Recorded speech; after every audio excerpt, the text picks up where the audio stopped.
Okay, so our topic is globalization and international public administration. Globalization refers to the increasing interconnectedness of nations through trade, communication, technology, and governance. In the realm of public administration, syempre globalization challenges traditional boundaries by requiring our governments to cooperate, to adapt, and to respond to international issues such as climate change, pandemics, and migration. Public administration now operate in global context where decision made locally can have worldwide implication. International public administration has evolved to include transnational organizations such as United Nations, World Bank, and ASEAN, which influence national policies and provide frameworks for global cooperation. And this institution set standards, provide funding, and promote best practice in governance.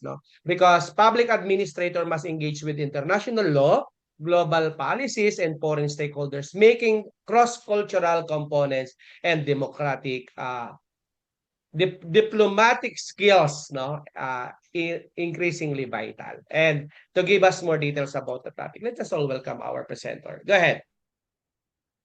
Yes po, good morning, Doc. Good morning, classmates. I'm Noel Quezon, connected the Quezon City government under the General Services Department.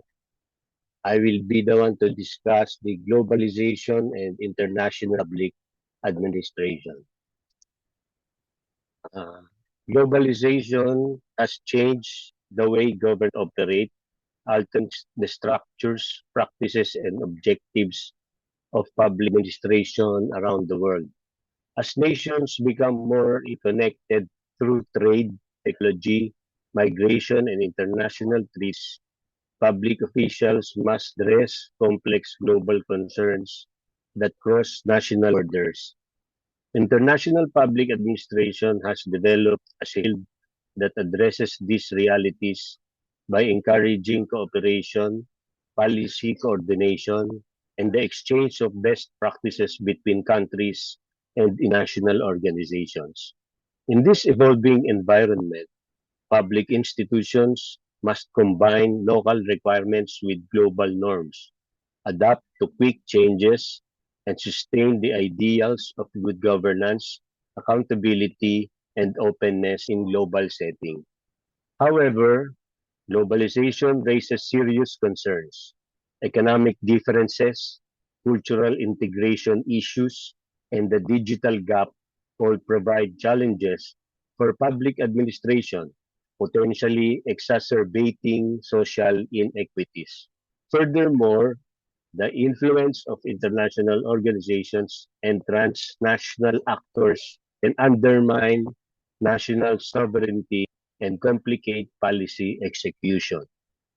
These dynamics necessitate a re-evaluation of public administration practice, emphasizing adaptability, ethical governance, and inclusive policy making to effectively manage the multifaceted issues arising in globalized context. Now, let's discuss the global governance frameworks and transnational governance challenges. The intricate network of institutions, rules, and procedures that control interactions among states, international organizations, non-state actors, and other stakeholders in tackling global issues and challenges is referred to as uh, global governance frameworks and transnational governance issues. In the linked world of today, global responses to transnational problems, including pandemics, terrorism, migration, climate change, and economic globalization, must be coordinated and cooperative. Now, let's go to the global governance frameworks.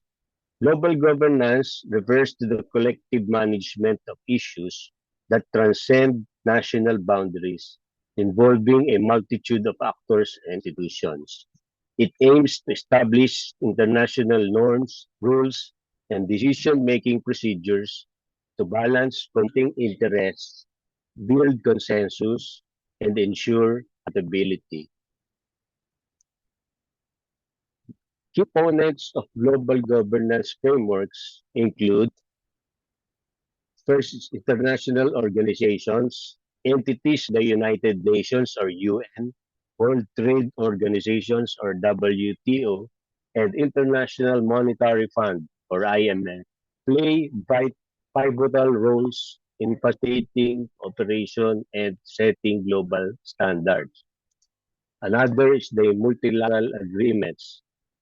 Three, such as the Paris Agreement on Climate Change and the Convention on Biological Diversity, establish legally binding commitments for participating countries. Another po is legal frameworks, international laws and regulations, including those addressing human rights, environmental protection, provide a basis for coordinated action. Another component is the non-state actors. These are non-governmental organizations or NGOs, multinational corporations, and civil society groups contribute to policy development and implementation, often filling gaps left by state actors. Now let's go to the transnational governance challenges. Despite the establishment of these frameworks, several challenges hinder effective transnational governance. One challenge is the institutional fragmentation. The proliferation of international institutions with overlapping mandates can lead to inefficiencies and coordination problems. For example, multiple organizations may address environmental issues without a unified strategy. Number two is the enforcement limitations. Many international agreements lack robust enforcement mechanisms, relying instead on voluntary compliance, which can result in inconsistent adherence commitments. Number three is the legitimacy and representation. Global governance institutions often face criticism for insufficient representation of developing countries and marginalized groups, raising concerns the democratic legitimacy of decision-making processes. Number four is the sovereignty concerns. States may resist ceding authority to international bodies, fearing a law of sovereignty, which can impede the information and implementation of global agreements. Now, let's go to the role of non-state actors.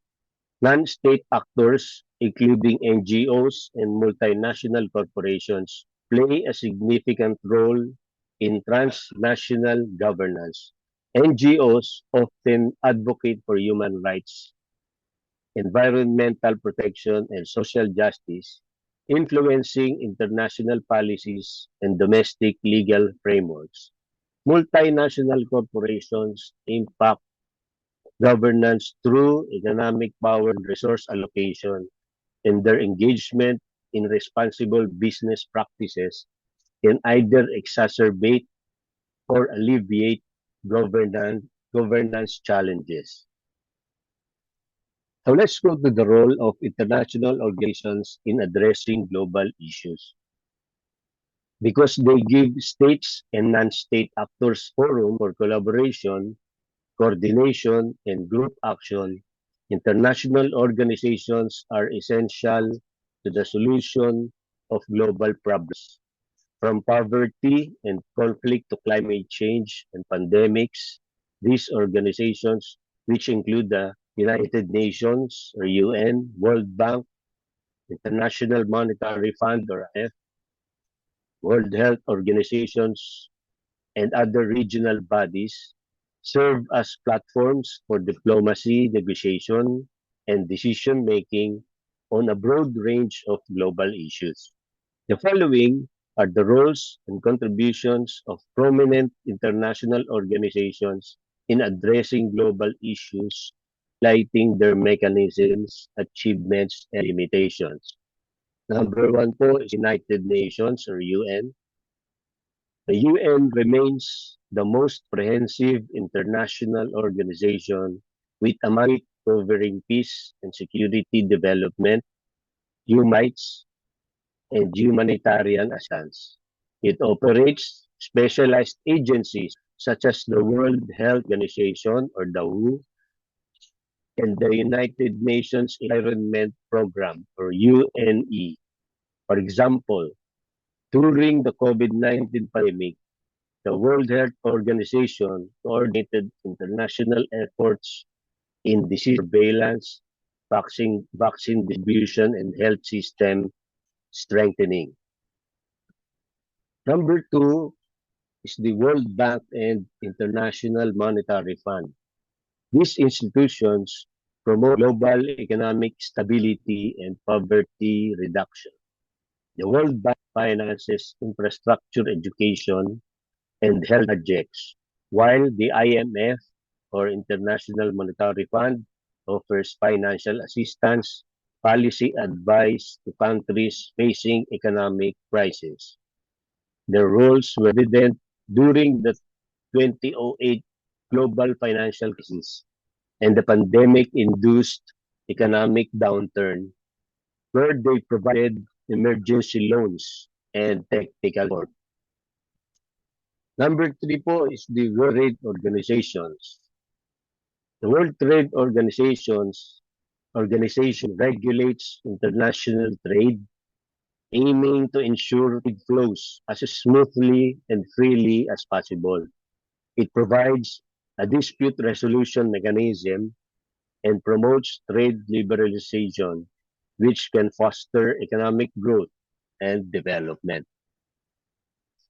Number four is the International Criminal Court or ICC. The ICC plays a vital role in upholding international law by prosecuting individuals for crimes against humanity, war crimes, genocide. It helps deter impunity and promote justice and accountability.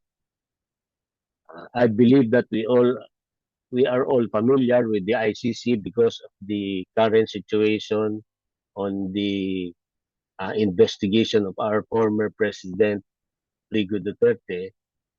At ito pong ICC ang nag-iimbestiga sa kanya ngayon.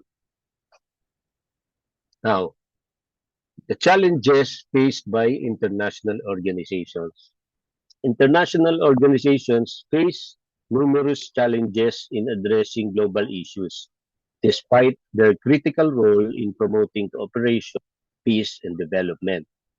One of the most pressing problems is the influence of powerful member states, which can skew decision-making and hinder impartial action. For example, in institutions like the United Nations, the veto power held by permanent Security Council members often results in political gridlock, especially in matters involving global security and conflict resolution. Funding is another major obstacle. Many international organizations rely on voluntary contributions from member states, leading to inconsistent financial support. This lack of state funding weakens their ability to respond swiftly and effectively to emergencies, whether humanitarian crises or environmental disasters. Additionally, large bureaucratic structures within these organizations result in slow decision-making processes and overlapping mandates, reducing their operational efficiency. Another challenge arises from the need to respect national sovereignty while promoting international cooperation.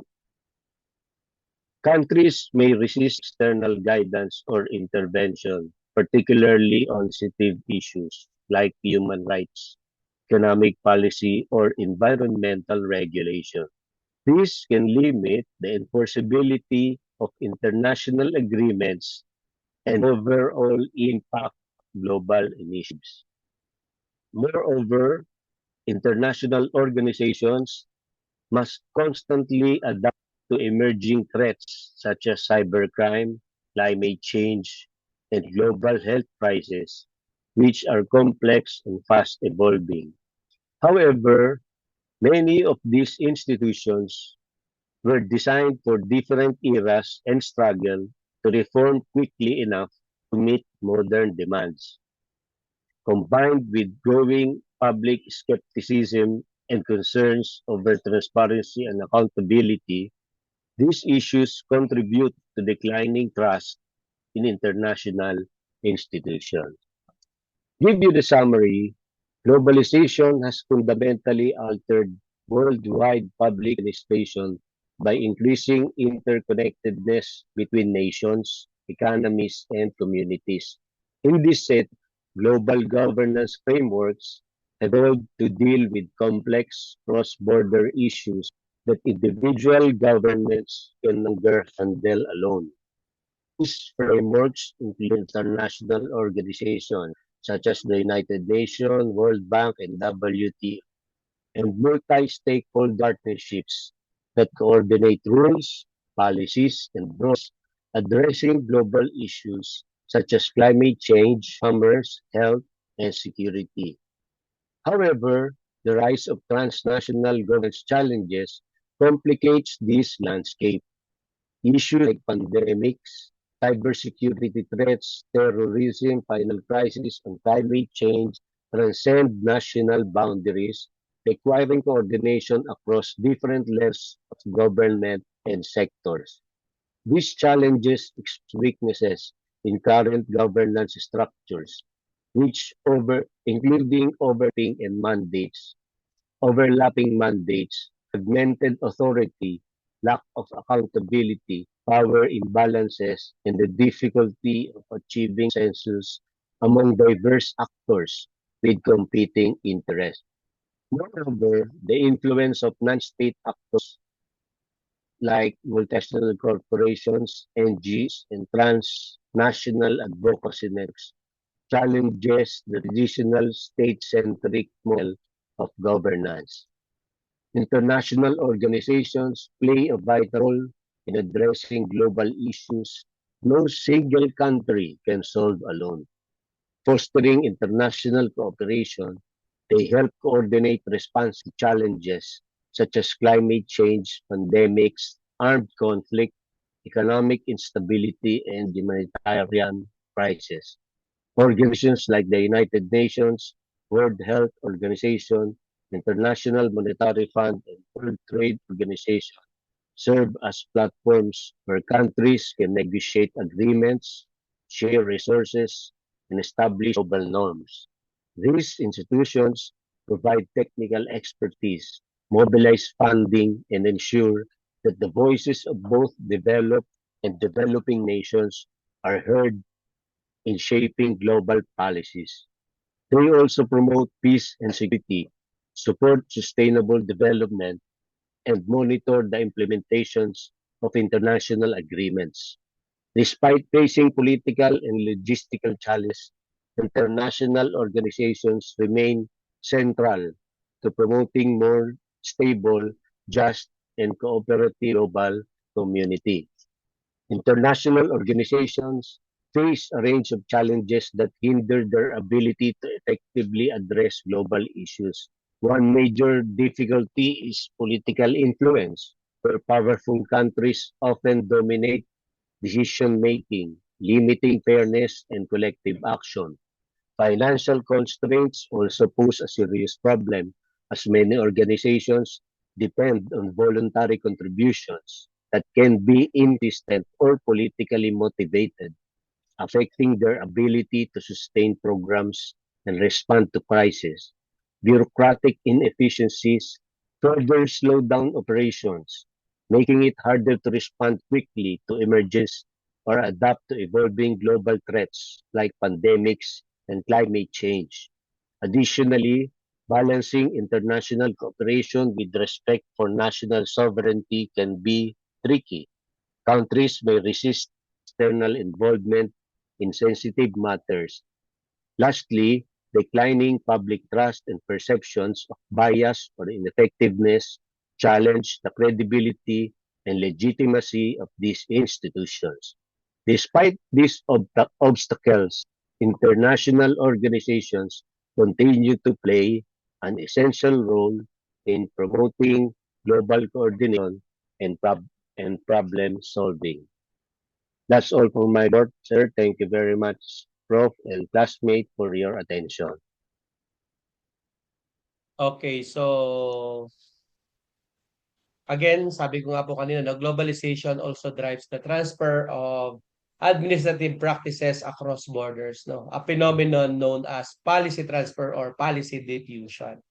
Countries now often adopt reforms based on successful models abroad, such as e-governance frameworks, transparency initiatives, or environmental policies. While this can lead to innovation, it also requires critical adaptation to local context to avoid ineffective or culturally mismatched solutions. In our country, no, or in the Philippine setting, syempre, globalization has led to partnership with international agencies to improve public sector performance, such as through e-governance program, disaster risk management, and public health systems. The country participates in international agreements like the Sustainable Development Goals, yung SDGs natin, which align local governance with global priorities. However, challenges persist, including dependence on foreign aid and vulnerability to global market fluctuation. So globalization reshapes public administration by expanding in its scope and redefining its responsibility. So for current and future public servants na mananalo ngayong May, it is essential to develop global awareness, intercultural communication, and the ability to align national goals with international standards. As governance becomes increasingly globalized, so the success of public administration depends on its ability to respond to global challenges while safeguarding national interest. Okay? So, sabi nga, vote wisely. Thank you so much, Present.